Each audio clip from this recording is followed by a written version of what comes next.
Hello everyone. So class 4 today we are going to start chapter number 8 naming water scarcity and conservation of water. Okay.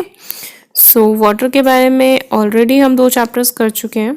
So today we are going to start chapter number 8. Now we have already learned about the importance of water. हमें पता है water हमारी life में कितना important है. हम पानी के बिना और air के बिना तो बिल्कुल भी नहीं रह सकते हैं. ठीक है ना. So देखिए यहाँ पे earth is called blue planet because 3/4 of its surface is covered with water. अगर हम एक सर्कल मान लें अर्थ को, ठीक है ना, और उसको मैं 4 इक्वल पार्ट्स में डिवाइड कर दूं तो इसमें से 3 पार्ट्स किससे कवर्ड है? वाटर से कवर्ड है, पानी से. इसीलिए जब स्पेस से देखते हैं तो हमारी जो अर्थ का कलर है वो ब्लूइश ग्रीन दिखाई देता है. इसीलिए हमारे अर्थ को हम क्या बोलते हैं? ब्लू प्लैनेट भी बोलते हैं. हालांकि जो ओशन वाटर है वो कैसा है? सॉल्टी है, नमकीन है, बहुत ज़्यादा नमक मिक्स्ड है और उसे हम डेली नीड्स के लिए, पीने के लिए या फिर वॉशिंग वगैरह के लिए यूज़ नहीं कर सकते हैं. बहुत छोटा सा पार्ट हमारे वाटर का क्या है जो अर्थ पे अवेलेबल है, उसका बहुत छोटा सा पार्ट फ्रेश वाटर है, ताज़ा पानी, बिना नमक का पानी. ठीक है ना. और ये कहाँ पे प्रेजेंट है? रिवर्स में, स्ट्रीम्स में, छोटे छोटे झरनों में, लेक्स में, तालाबों में. ठीक है ना. और इसे हम अपने डेली यूज के लिए यूज कर सकते हैं. तो अब आपको समझ में आ गया होगा कि क्यों हमें वाटर को कंजर्व, बचाने की जरूरत है. क्योंकि जितना भी अर्थ पे पानी प्रेजेंट है उसमें से सारा हम यूज नहीं कर सकते, वो पूरा यूजेबल नहीं है. ठीक है ना. This means that the amount of water available for survival is limited. बहुत कम पानी है जो हमारे लिए, हमारे यूज़ के लिए ठीक ठाक है और हम उसे यूज़ कर सकते हैं, वो बहुत लिमिटेड है. ठीक है ना. और ये जो लिमिटेड वाटर है ये दिन ब दिन डिक्रीज भी होता जा रहा है. इसी को हम क्या बोलते हैं? Scarcity of water. स्कैरसिटी मतलब कमी होना, स्कैरसिटी मतलब कमी होना. ठीक है ना. सो ये जो पानी है पहले ही कम है हमारे यूज करने लायक, और भी कम होता जाएगा. ठीक है ना. अगर हमने उसे ठीक तरह से कंजर्व नहीं किया तो, ठीक है ना, या जो हमारी एक्टिविटीज है पॉल्यूशन की, ठीक है ना, वेस्टेज ऑफ वाटर की, इसी तरह से चलती रही तो ये और भी कम होता चला जाएगा और हमें पानी सरवाइव करने के लिए भी नहीं मिल पाएगा. इसी को हम क्या कहते हैं? स्कैरसिटी ऑफ वाटर, मतलब पानी की कमी होना. नाउ देखिए factors causing shortage of water. सबसे पहले हम पढ़ेंगे कि कौन से फैक्टर्स हैं जो शॉर्टेज ऑफ वाटर, जिसकी वजह से पानी की कमी हो रही है, शॉर्टेज हो रही है, स्कैसिटी हो रही है. So there are 3 main reasons. इसमें से सबसे पहले है पॉपुलेशन. सबसे पहले क्या है? पॉपुलेशन. देखिए with increase in population the demand of water is also increasing. अब एक बात मान लेते हैं, हम हमारे घर में 4 मेंबर्स हैं. हमारे घर पे एक वाटर टैंक है 500 ml का. ठीक है ना.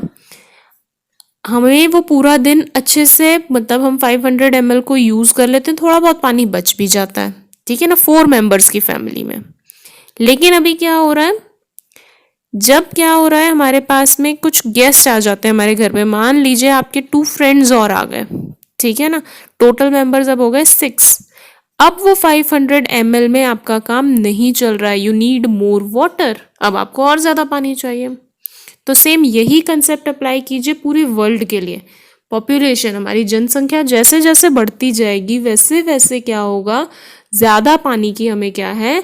जरूरत है. ठीक है ना. लेकिन पानी तो अर्थ पे लिमिटेड है. पानी तो अर्थ पे लिमिटेड है, तो हर एक इंसान के लिए जो पानी अवेलेबल है वो कम हो जाएगा. इसको ऐसे समझिए कि जो 500 लीटर्स का जो टैंक है आपके घर में, सिर्फ वही अवेलेबल है. पहले आप 4 मेंबर्स थे. ठीक है ना. तो 4 से डिवाइड कर लीजिए, आप इतना पानी डेली यूज कर रहे थे. ठीक है ना. एक पर्सन. अब 6 मेंबर्स होने की वजह से वही 500 6 में डिवाइड हो गया, तो अब आपके पास में कम पानी अवेलेबल है हर मेंबर के पास में यूज करने के लिए. इसी को हम क्या बोल रहे हैं? स्कैरसिटी का एक रीज़न बोल रहे हैं कि जैसे जैसे पॉपुलेशन, नंबर ऑफ पीपल बढ़ते जाएंगे वैसे वैसे क्या हो जाएगा? जो आपकी वाटर की अवेलेबिलिटी है वो हर पर्सन के लिए कम होती जाएगी. Okay. Now deforestation. Deforestation, deforestation, D मतलब कम करना, ठीक है ना, डिक्रीज। और फॉरेस्टेशन मतलब प्लांट से रिलेटेड। डिफॉरेस्टेशन मीन्स प्लांट्स को कट कर देना, ठीक है ना, ह्यूज नंबर्स में जब हम प्लांट्स को कट कर देते हैं उसे हम कहते हैं डिफॉरेस्टेशन, ठीक है। तो rain and snow are two major natural sources of water. However, the amount of rainfall and snowfall is decreasing due to changes in climate. Rain और स्नो हमें पता है कि टू मेजर सोर्स हैं वाटर के, और प्योरेस्ट फॉर्म भी है वाटर का। लेकिन रेनफॉल और स्नोफॉल कम होती जा रही है कुछ रीजंस की वजह से, क्लाइमेट के चेंज होने की वजह से ना। ये जो रीजंस हैं हमारे जिसकी वजह से रेनफॉल कम हो रही है, ये क्यों हो रही है? क्योंकि ह्यूमन बीइंग्स कुछ ऐसे काम कर रहे हैं, कुछ ऐसी अनडिजायरेबल एक्टिविटीज कर रहे हैं, ठीक है ना, जिसकी वजह से क्लाइमेट पे उनका इफेक्ट पड़ रहा है। For example deforestation. Deforestation means cutting of trees in a forest, ठीक है ना। होता क्या है इससे? जब हम ट्रीज को कट करते हैं, फॉरेस्ट को क्लियर कर देते हैं, वहाँ क्या करने के लिए? बड़ी बड़ी फैक्ट्रीज बनाने के लिए, वहाँ पे बड़े हाउसेस, बिल्डिंग्स, रोड्स निकालने के लिए, रेलवे लाइंस ड्रॉप करने के लिए बीच से, ठीक है ना। तो ये तो नेसेसिटी है, ज़रूरत है, लेकिन फॉरेस्ट भी तो हमारी ज़रूरत है, ठीक है, हम ये भूल जाते हैं। तो कुछ लोग क्या करते हैं, ट्रीज को कट करते हैं ताकि वो वुड सेल कर सकें फर्नीचर के लिए, या फिर कुछ एक्सपेंसिव स्पेशल वुड्स होती हैं जैसे सैंडलवुड, ठीक है ना, चंदन की लकड़ी, क्योंकि वो बहुत एक्सपेंसिव बिकती है, तो लोग उनको फॉरेस्ट को में ज़्यादा से ज़्यादा ट्रीज को कट करते हैं ताकि वो पैसे कमा सकें, ठीक है ना। अब आज के टाइम पे जो नंबर ऑफ ट्रीज जितने हम कट कर रहे हैं वो इतने ज़्यादा हैं जितने कि हम प्लांट नहीं कर रहे हैं। डिफॉरेस्टेशन बहुत बड़े नंबर्स में, ठीक है ना, ऐसे नहीं एक पेड़ कट कर दिया डिफॉरेस्टेशन नहीं। डिफॉरेस्टेशन का मतलब है बहुत ह्यूज नंबर्स में हम क्या कर रहे हैं, फॉरेस्ट को क्लियर करते चले जा रहे हैं, ठीक है। और जितने हम ट्रीज को प्लांट नहीं कर रहे हैं, ठीक है ना, नए ट्रीज को, उससे ज़्यादा हम क्या कर रहे हैं, कट कर रहे हैं, जिसकी वजह से डिक्रीज हो जाएंगे नंबर ऑफ ट्रीज। और ट्रीज अगर डिक्रीज होते हैं तो रेनफॉल भी क्या हो जाएगी, कम हो जाएगी। पढ़ा हुआ है हमने कि ट्रीज किस तरह से रेनफॉल ब्रिंग करते हैं, ठीक है ना। So strict steps should be taken.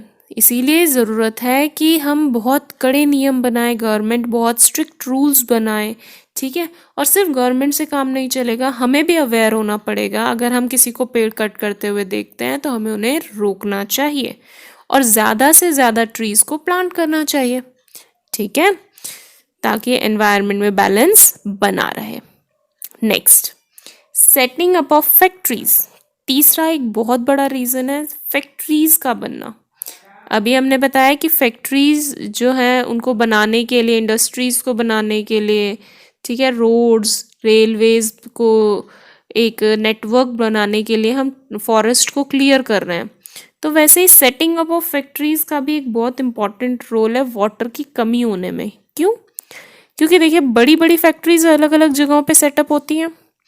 अब इतनी ज़्यादा डिमांड बढ़ गई है हर प्रोडक्ट की, पॉपुलेशन बढ़ रही है, तो हर प्रोडक्ट की, चाहे आप वो अपने घर पे शुगर चीनी खा रहे हो, छोटी से छोटी चीज़, नमक चीनी से लेके आपके क्लोथ्स, हर चीज़ फैक्ट्रीज से आ रही है आपके पास में। जैसे जैसे पॉपुलेशन बढ़ रही है तो लोगों की डिमांड्स भी बढ़ रही हैं, ठीक है, ज़रूरतें बढ़ रही हैं। अब इन ज़रूरतों को पूरा करने के लिए बड़ी फैक्ट्रीज लगानी पड़ेंगी। अब देखिए इन फैक्ट्रीज को बहुत ज़्यादा क्वांटिटी में क्या चाहिए, वाटर चाहिए, पानी चाहिए। और ये पानी कहाँ से यूज़ करती हैं, ज़मीन से। बड़े बड़े ट्यूबवेल्स लगाए जाते हैं, ज़मीन से पानी को निकाला जाता है। अब रेनफॉल, बारिश एक तो कम हो रही है, ज़मीन में पानी जा नहीं पा रहा है, और साथ में हम क्या कर रहे हैं, ज़्यादा से ज़्यादा पानी को वहाँ से निकाल रहे हैं। तो उसकी वजह से क्या हो जाएगा, ग्राउंड वाटर लेवल बहुत कम हो जाएगा, जिसकी वजह से हमें डीप ट्यूबवेल्स को और ज़्यादा नीचे डग करना पड़ता है। लेकिन एक दिन ऐसा भी आएगा जब ज़मीन में पानी बचेगा ही नहीं अगर हम इसी तरह से यूज़ करते रहे तो, ठीक है। तो ये तीन मेन रीजंस है, पॉपुलेशन, डिफॉरेस्टेशन और सेटिंग अप ऑफ फैक्ट्रीज, जिसकी वजह से पानी की क्या हो रही है, स्कैर्सिटी हो रही है, शॉर्टेज हो रही है। Okay, now look, need for conservation of water. Conservation of water, पानी को कंजर्व करने की ज़रूरत क्यों है? ना देखो, water is a gift of nature, water एक गिफ्ट ऑफ नेचर है, हमने तो नहीं बनाया. It is very precious, nature ने हमें दिया है, बहुत प्रेशियस है, बहुत इम्पॉर्टेंट है हमारे लिए. लेकिन अगर हम इसी तरह से पानी को वेस्ट करते रहे, इतना ही ज़्यादा हम इसका यूज़ करते रहे, ठीक है ना, वेस्टेज इतना ज़्यादा करते रहे, तो एक दिन ऐसा आएगा कि हमारे लिए पानी बचेगा ही नहीं. ठीक है ना, क्रॉप्स धीरे धीरे करके मर जाएंगी बिना पानी के. ठीक है ना, लैक ऑफ इरिगेशन, सिंचाई नहीं हो पाएगी. और इसीलिए ज़रूरी है कि हम सिंसियर एफर्ट्स, दिल लगाकर ऐसे एफर्ट्स करें जिसकी वजह से हमारे लिए और हमारी आने वाली जनरेशन्स के लिए भी पानी क्या हो, अवेलेबल हो. हम क्या कर सकते हैं, अब हम छोटे छोटे स्टेप्स ले सकते हैं, बहुत बड़ा स्टेप लेने की ज़रूरत नहीं है. Bye avoiding it's over usage and wastage, ज़्यादा यूज़ करना, जहाँ काम एक बकेट में चल सकता है वहाँ 4 बकेट गिराने की ज़रूरत नहीं है. अब ओवर यूसेज और वेस्टेज से हम उसको बचा सकते हैं. ठीक है. And then proper and careful utilization of water, proper and careful utilization of water, जहाँ जितनी ज़रूरत है हम उतना ही पानी यूज़ करें. And next is avoiding its wastage and maintaining the amount of water in its different resources या sources is known as water conservation.